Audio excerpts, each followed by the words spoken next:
Convido a igreja que fique em pé para que façamos a leitura do texto sagrado.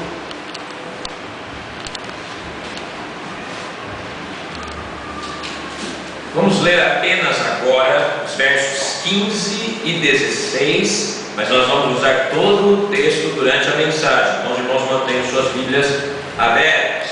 Para agora, versículo 15 e 16 de Neemias, capítulo 6, que diz assim: E o muro foi concluído no 25º dia do mês de Elul, em 52 dias. Quando os nossos inimigos souberam disso, todos os povos ao nosso redor ficaram atemorizados e muito abatidos, pois perceberam que tínhamos feito esta obra com o auxílio do nosso Deus. Amém. Vamos orar. Bendito Deus e Pai, que o Senhor fale aos nossos corações por meio do estudo da Tua Palavra nesta noite, em nome de Jesus Cristo. Amém. Queiram sentar-se, irmãos.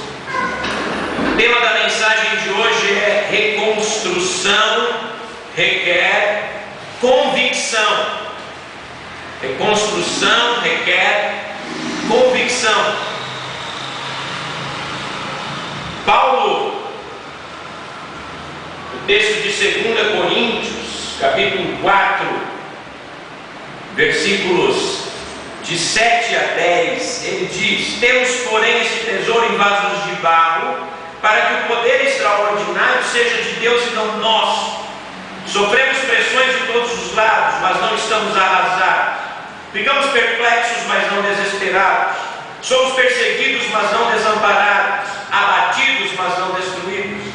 Trazendo sempre no corpo o morrer de Jesus, para que também a sua vida se manifeste em nosso corpo.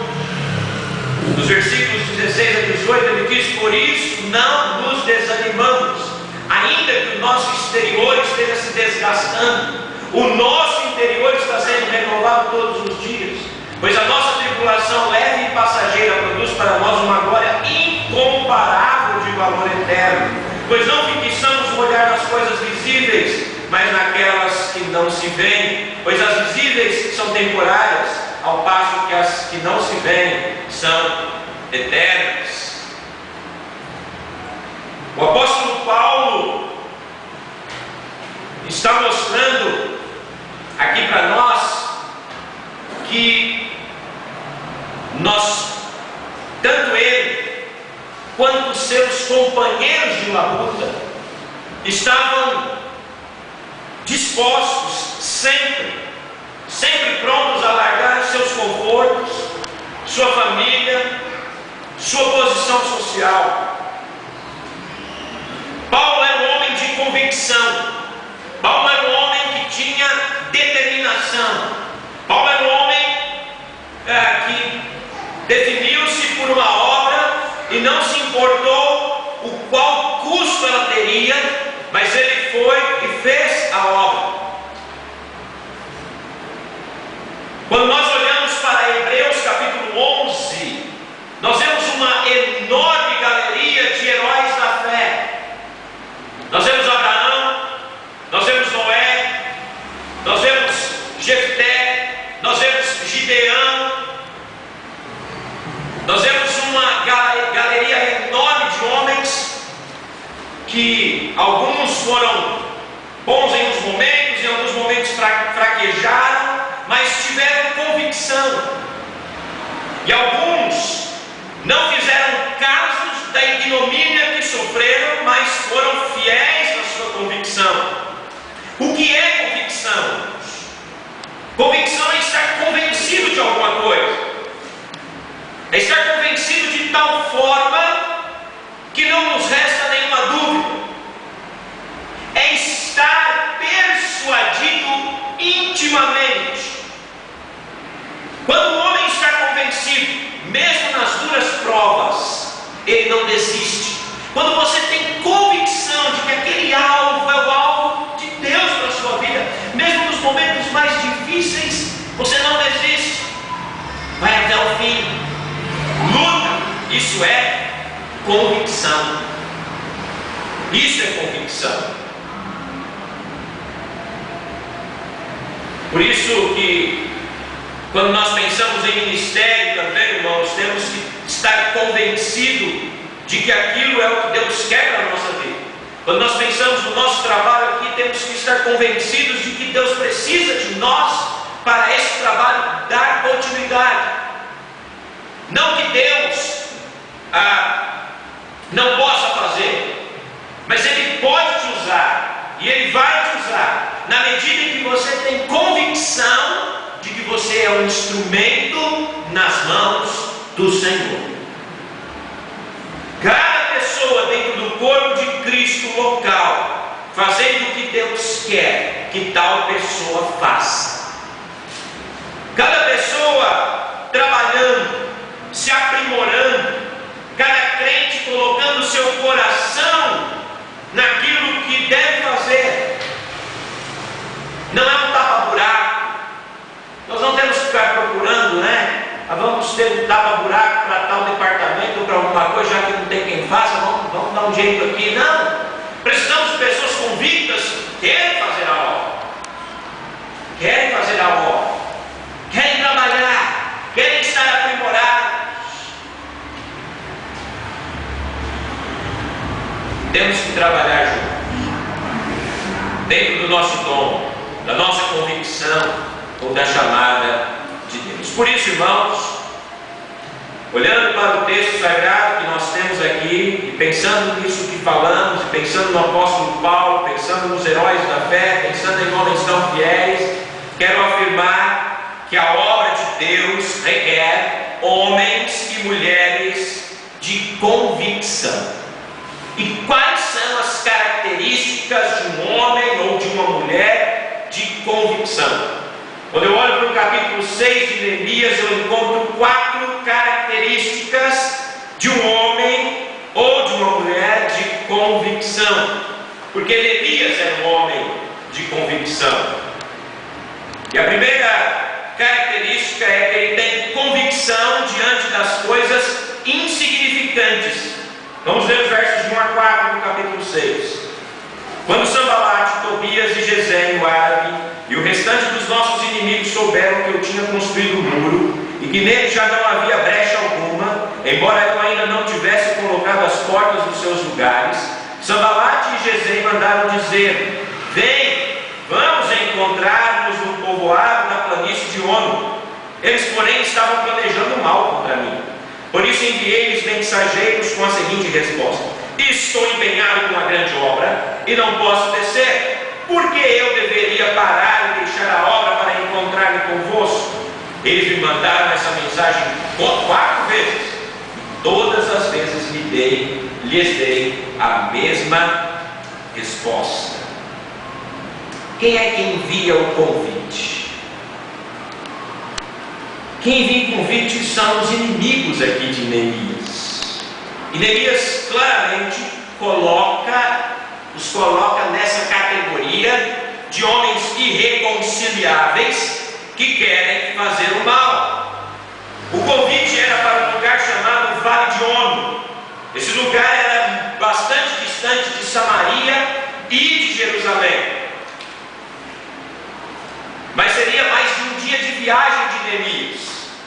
Neemias teria que deixar a obra para sair, para se encontrar com alguns que eram seus inimigos, que tinham trabalhado contra o ministério de Neemias.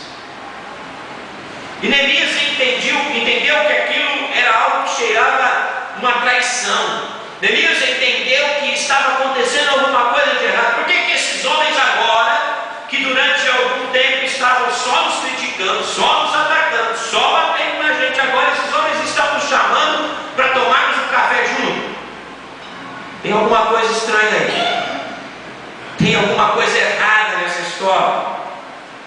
E Neemias entendeu que esse plano gerava traição. Talvez se eles matassem Neemias, esses homens encontrariam apoio em qualquer lugar para se esconder, porque realmente Neemias estava sendo odiado por algumas pessoas por causa da obra que ele estava fazendo.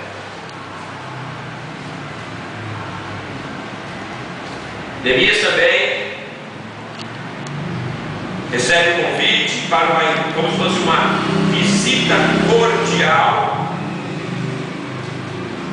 mas Neemias pensou em quem estava convidando. Pessoas que zombaram dele, que escarneceram dele, que o atacaram. Será que Neemias não pensou? Falou: esse convite pode ser apenas uma mudança de estratégia, mas para os mesmos fins. A Bíblia, irmãos, de modo claro, coloca 3 inimigos do crente: o mundo. 1 João 2,15 diz: não ameis o mundo, nem as coisas que no mundo há, porque aquele que ama o mundo, o amor do Pai não está nele. E ele vai falar que o que tem no mundo é concupiscência dos olhos, concupiscência da carne, soberba da vida. Então, o primeiro inimigo que o crente tem é o mundo. O segundo inimigo que o crente tem é a sua própria carne. Dentro de si mesmo ele tem o seu próprio homem natural, que milita contra o homem espiritual e quer dominá-lo. E os feitos da carne que a Bíblia mostra em Gálatas, ele fala: se vocês viverem na carne, vocês não vão satisfazer o espírito, e as obras da carne são prostituição, avareza, e ele vai listando lá um monte de questões das obras da carne. Mas o fruto do espírito é amor, é longanimidade, é paz, é alegria, benignidade, mansidão, domínio próprio. Contra essas coisas não há lei. Então nosso segundo inimigo é a carne. O nosso terceiro inimigo é o diabo. Paulo fala em Efésios: a nossa luta não é contra carne e sangue, mas contra os principados e potestades que estão nas regiões celestes. Por isso, revestivos de toda a armadura de Deus, para que podeis estar firmes contra as ciladas do diabo. Então nosso inimigo também é o diabo. Não tem como o crente fazer qualquer coisa para harmonizar-se com qualquer um destes inimigos. A resposta de Neemias diante do convite foi a seguinte: estou empenhado numa grande obra e não posso descer. Por que eu deveria parar e deixar a obra para encontrar-me convosco? Neemias tinha discernimento. Ele sabia que eles queriam fazer o mal a ele. Devemos lembrar, irmãos, que o temor do Senhor é o princípio da sabedoria. Quando tememos a Deus, temos discernimento.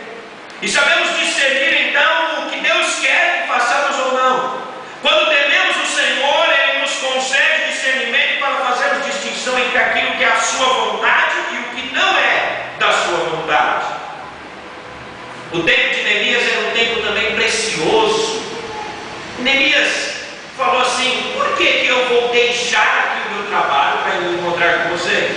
Estou empreendendo uma grande obra. Eu tenho muita coisa a fazer. Eu não posso perder um dia. Seriam 3 dias parados em ida, volta e o tempo lá com os seus inimigos. Eu tenho convicção do trabalho que eu estou realizando e eu não vou parar para dar atenção a vocês. Irmãos, quando o crente tem convicção do que está fazendo, quando o crente tem convicção de que ele está fazendo a obra de Deus, quando o crente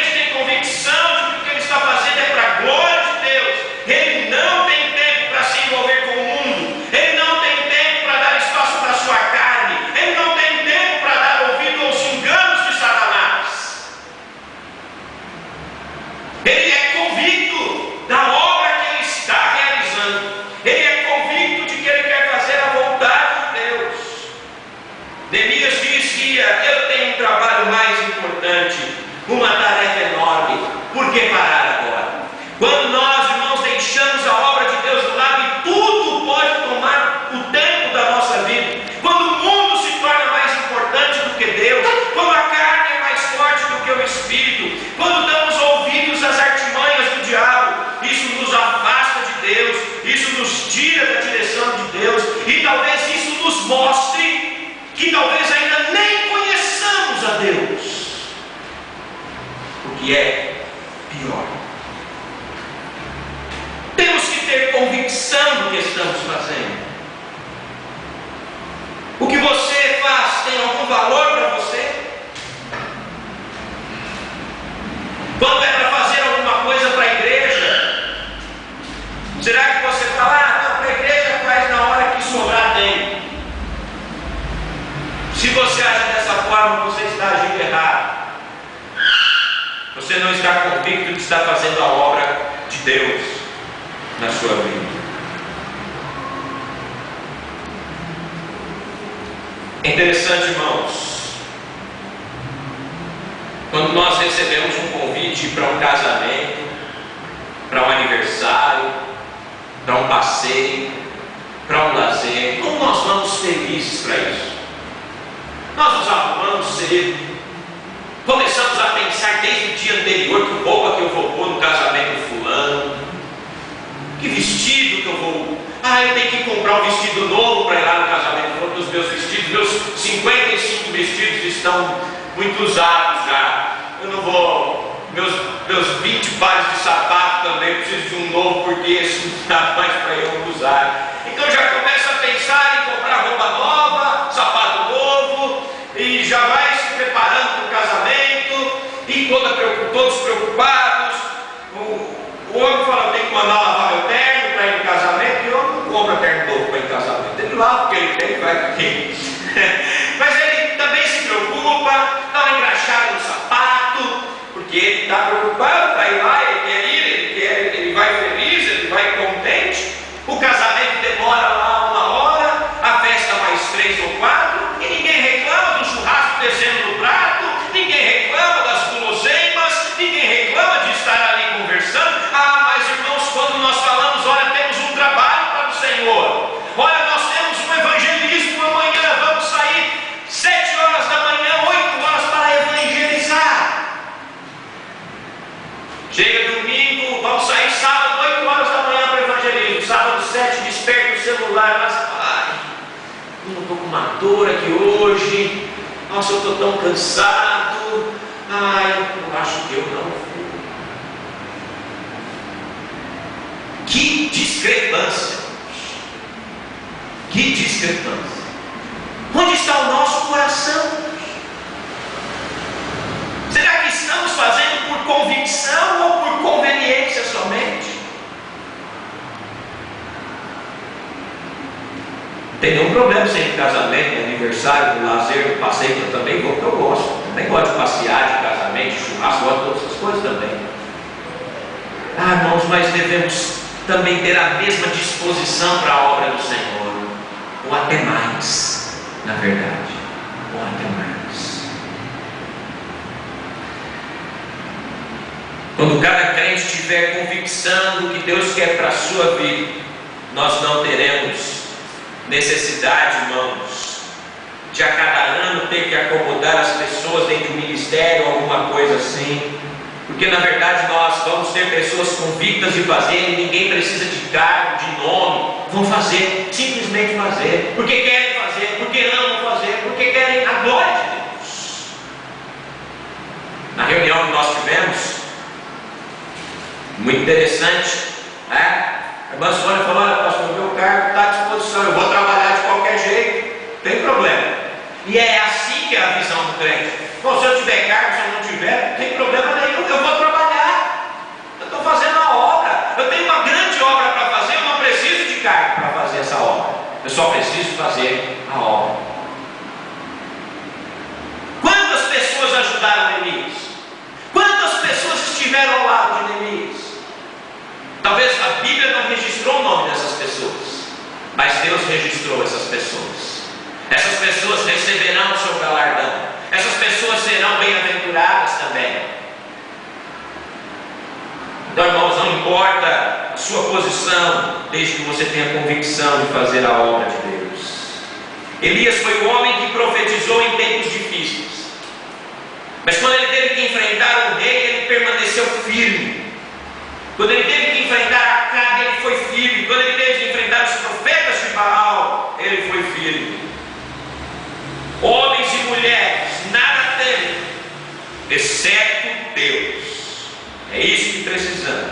pessoas que temam somente a Deus, homens e mulheres que não se envergam diante dos conflitos, homens e mulheres que estão convictos de fazer a obra de Deus. Em segundo lugar, a obra de Deus requer homens e mulheres de convicção. Primeira característica, sabe distinguir entre o que é significante e o que é insignificante. Segunda característica, ele tem pureza nas suas intenções, versículos de 5 a 9. Pela quinta vez, Sanbalat enviou seu homem de confiança com uma carta aberta na mão. Na carta estava escrito: dizem entre as nações, e Gesem confirma, que tu e os judeus planejas uma rebelião, por isso estás construindo um muro. Dizem também que queres tornar-te rei deles, e que nomeaste profetas em Jerusalém para proclamarem a teu respeito: há um rei em Judá. Essas coisas chegarão aos ouvidos do rei, por isso vem e vamos conversar. Mandei dizer-lhe então: nada do que dizes é verdade, é tudo invenção tua, pois todos eles tentavam aterrorizar-nos, dizendo: eles vão abandonar a obra, ela não será concluída. Então pedi a Deus: fortalece as minhas mãos. Interessante que nos versículos 5 a 7 nós temos uma carta aberta. Eles estavam mostrando: olha, essa carta vai cair em domínio público e as pessoas vão saber, Neemias, que o que você está querendo na verdade é ser rei em Judá.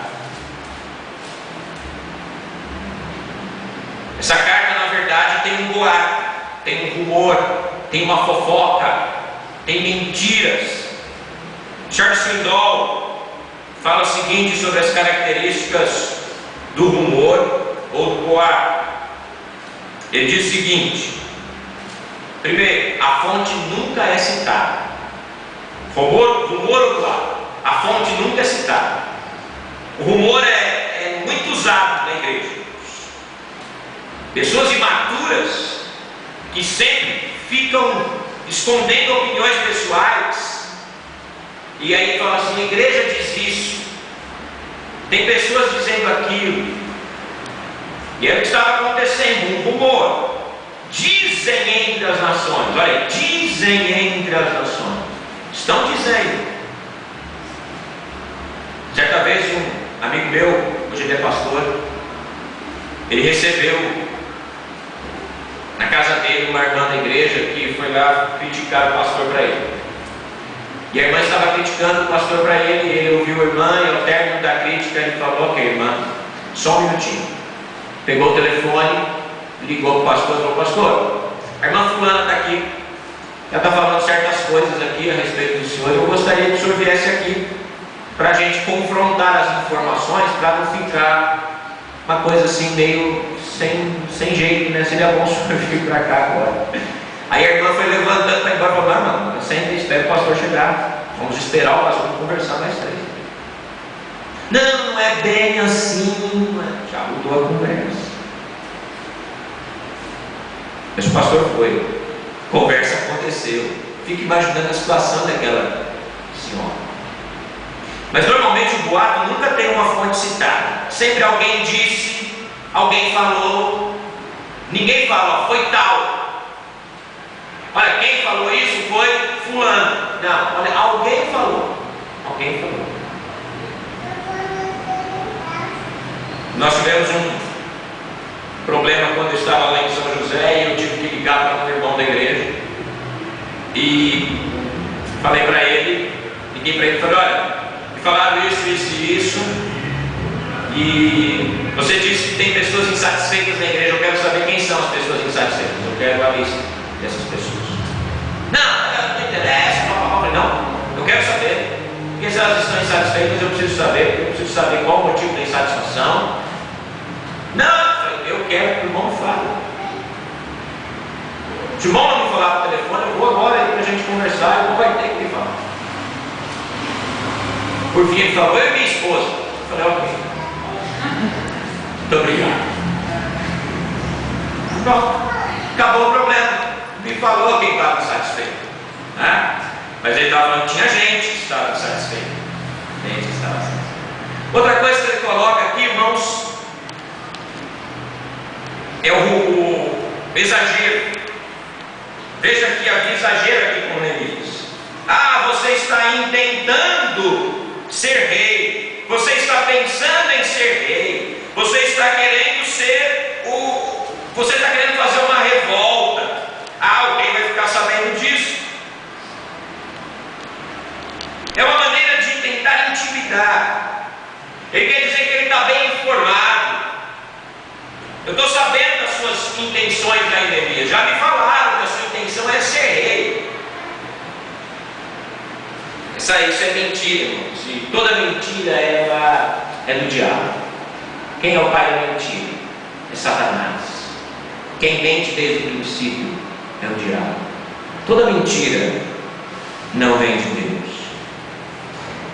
Terceira questão aqui que tem nessa carta é falta de informação verídica, e Swindoll fala sobre as características do boato. Falta de informação verídica.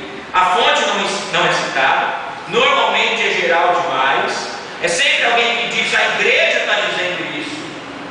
E é o que eu falei, irmãos, às vezes no meio de 30, 40, não são 30, 40, é 1, 2, 3, querendo causar tumulto. E diz, a igreja está falando.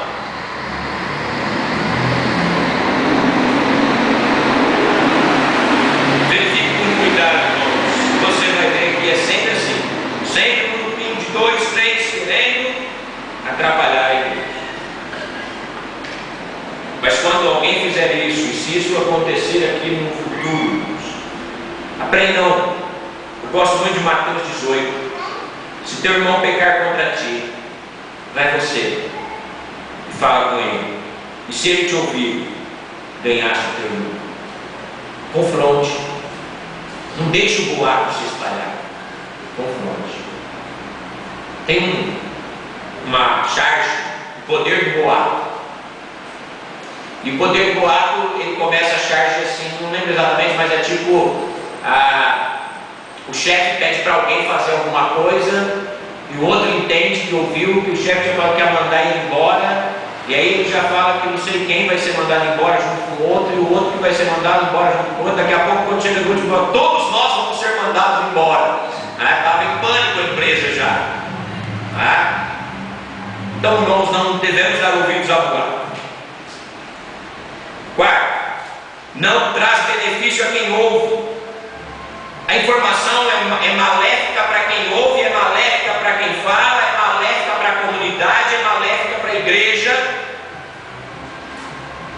E isso, irmãos, nos leva a um alerta seríssimo. Nunca fale mal de sua igreja. Nunca fale mal de um membro da igreja. Nem na frente de quem pertence à igreja, nem na frente de quem não pertence. Não fale mal. Não fale mal da sua igreja perto dos seus filhos. Não fale mal da igreja. Ame os seus irmãos, ame a sua igreja. É terrível, irmãos, quando a família se senta para almoçar e o assunto é criticar pastor, criticar a igreja, criticar o irmão, e às vezes tem um filho novo, pequeno, ouvindo aquilo. O que ele vai aprender? Que tipo de crente que ele vai ser no futuro? Então, muito cuidado. Ore,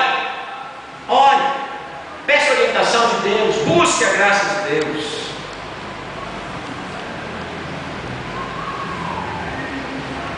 Se alguma coisa não dá certo, irmãos, não podemos ficar acusando alguém. Se o irmão Cesário não conseguir a van para a gente viajar sábado, a gente não tem que ficar. O irmão Cesário não procurou direito. O irmão Cesário não sabe fazer as coisas, né? Vai ficando falando, não faz isso não. Faz isso não.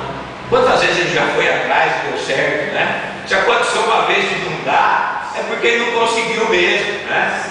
Sempre deu certo. Se não der certo uma vez, não é por falta de vontade, não. É porque não deu.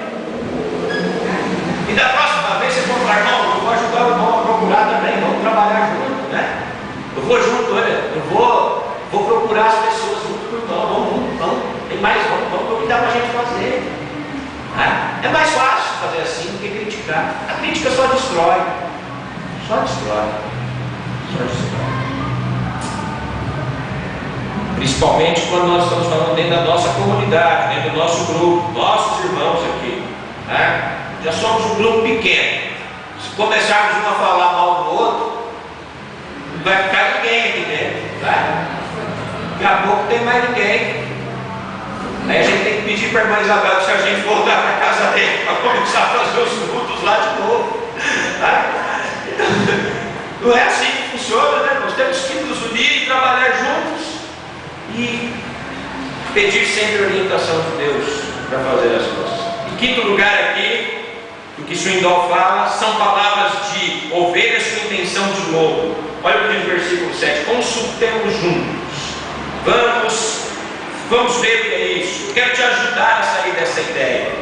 É como dizer: olha, você precisa de oração, então eu vou orar por você. Ou você chega na igreja e fala: irmão, vamos orar pelo irmão fulano, porque o irmão fulano está com problema assim, assim, assim, ele não pagou a conta de luz, ele não pagou a conta de água, ele não pagou. Aí você está fofocando para pedir de oração, né, irmãos?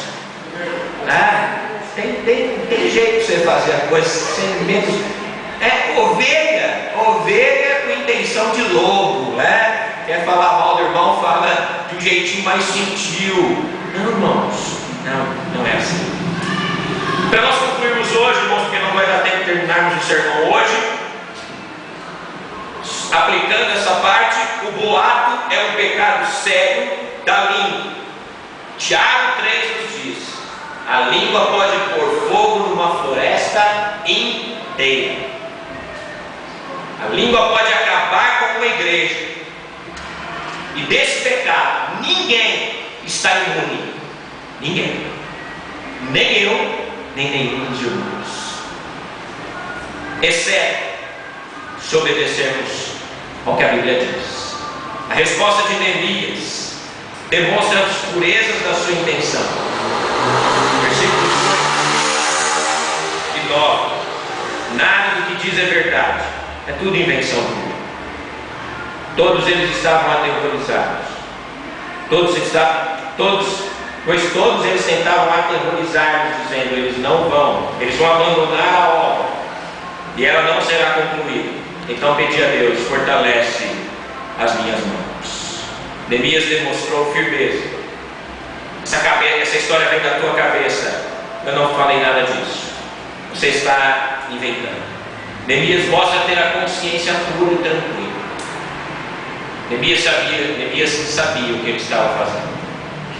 Ele demonstra a sua submissão a Deus. Ele fala: Deus, fortalece as minhas mãos. Como é que você tem agido? Como é que você gosta de falar? Você gosta de ouvir as coisas sobre os outros para demonstrar que é bem informado? Você gosta de falar? Cuidado.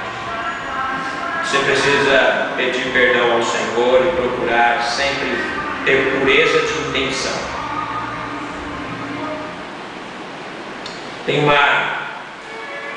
Nós temos que, quando ouvir alguma coisa, pensar bem: será que isso que estão falando é verdade? Será que isso que estão falando traz algum acréscimo na minha vida? Se não, deixa pra lá. Não convence. Que você seja também convicto e firme para agir de maneira como cristão nessas situações. Deus nos abençoe. Semana que vem nós vamos falar o terceiro e quarto ponto, se assim Deus nos permite. Amém? Vamos cantar.